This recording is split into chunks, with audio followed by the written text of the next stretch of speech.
بڑی دوڑ دھوپ کے بعد وہ آفس پہنچ گیا۔ آج اس کا انٹرویو تھا۔ وہ گھر سے نکلتے ہوئے سوچ رہا تھا، ایک کاش آج میں کامیاب ہو گیا تو فوراً پشتینی مکان کو خیر بات کہہ دوں گا اور یہیں شہر میں قیام کروں گا۔ امی اور ابو کی روزانہ کی مغز ماری سے جان چھڑا لوں گا۔ صبح جاگنے سے لے کر رات کو سونے تک ہونے والی مغز ماری سے اکتا گیا ہوں، بیزار ہو گیا ہوں۔ صبح غسل خانے کی تیاری کرو تو حکم ہوتا ہے پہلے بستر کی چادر درست کرو، پھر غسل خانے سے نکلوں تو فرمان جاری ہوتا ہے نل بند کر دیا کرو، تولیہ صحیح جگہ پر رکھا کرو، ہر وقت یوں ہی پھینک دیتے ہو۔ ناشتہ کر کے گھر سے نکلنے کا سوچوں تو ڈانٹ پڑتی ہے کہ پنکھا بند کیا ہے یا ابھی تک چل رہا ہے۔ نوکری ملے تو گھر چھوڑ دوں گا۔ آفس میں بیٹھے بہت سے امیدوار باس کا انتظار کر رہے تھے۔ 10 بج گئے تھے۔ اس نے دیکھا پیسج کی بتی ابھی تک جل رہی تھی۔ امی یاد آ گئی تو بجھا دی۔ آفس کے دروازے پر کوئی نہیں تھا۔ بازو میں رکھے واٹر کولر سے پانی رس رہا تھا، اس کو بند کر دیا۔ والد صاحب کی یاد آ گئی۔ بورڈ لگا تھا کہ انٹرویو دوسری منزل پر ہوگا۔ سیڑھیوں کی لائٹ بھی جل رہی تھی۔ اسے بند کر کے آگے بڑھا تو ایک کرسی سرے راہ دکھائی دی۔ اسے ہٹا کر اوپر گیا۔ دیکھا پہلے سے موجود امیدوار جاتے اور واپس آ جاتے تھے۔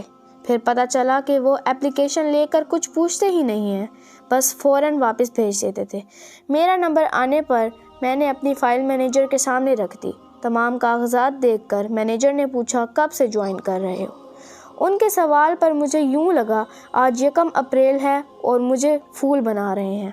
انہوں نے یہ محسوس کر لیا اور کہا اپریل فول نہیں، حقیقت ہے۔ آج کے انٹرویو میں کسی سے کچھ نہیں پوچھا جا رہا، صرف CCTV کیمرہ میں امیدوار کا برتاؤ دیکھا جا رہا ہے۔ سب امیدوار آئے مگر کسی نے نل یا لائٹ بند نہیں کی سوائے تمہارے۔ مبارکباد کے مستحق ہے تمہارے والدین جنہوں نے تمہیں تربیت اور تہذیب سکھائی ہے۔ جس شخص کے بعد سیلف ڈسپلن نہیں وہ چاہے جتنا ہوشیار اور چالاک ہو، مینجمنٹ اور زندگی کی دوڑ میں پوری طرح کامیاب نہیں ہو سکتا۔ یہ سب ہو جانے کے بعد میں نے پوری طرح طے کر لیا کہ گھر پہنچتے ہی امی اور ابو سے معافی مانگوں گا اور انہیں بتاؤں گا کہ چھوٹی چھوٹی باتوں پر روکنے اور ٹوکنے کی باتوں نے مجھے جو سبق پڑھایا ہے ان کے مد مقابل میری ڈگری کی کوئی اہمیت نہیں۔ زندگی کے سفر میں تعلیم ہی نہیں تہذیب کا اپنا مقام ہے۔ آج وہ لوگ جو اپنے ماں باپ سے نالاں نظر آتے ہیں کہ انہوں نے ہمیں فلاں بات سے کیوں ڈانٹا، انہوں نے ہمیں فلاں بات سے کیوں روکا، تو زندگی کی پریکٹیکل لائف میں جیسے ہی وہ پہنچتے ہیں تو ان کو وہ ماں باپ کی دی ہوئی تربیت یاد آتی ہے، کیونکہ زندگی پریکٹیکل لائف میں زندگی کی دوڑ دھوپ میں صرف وہی لوگ کامیاب ہوتے ہیں کہ جنہوں نے بچپن میں تہذیب سیکھی ہوتی ہے، کہ جنہوں نے تمیز سیکھی ہوتی ہے۔